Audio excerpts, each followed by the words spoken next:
Hello and welcome back to our channel. So today in this video we are going to discuss about how you can send Bitcoin from your Wirex app. So without wasting much of our time, let's get straight into the video. So first and foremost, all you need to do is simply tap open your Wirex app.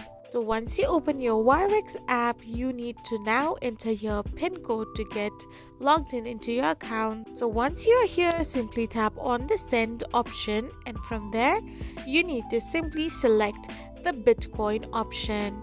So once you select the Bitcoin, you will be redirected to this kind of interface after getting a message. Here all you need to do is enter your ID where you want to send the Bitcoin and press on the continue button. Now simply add the amount you want to send and then simply press on the pay button. So once you press the pay button, you will be sending the amount of Bitcoin you had entered before. So this is how you send Bitcoin from your Wirex app. I hope you found this video helpful, so don't forget to hit that subscribe button and to give us a thumbs up. Thank you for watching.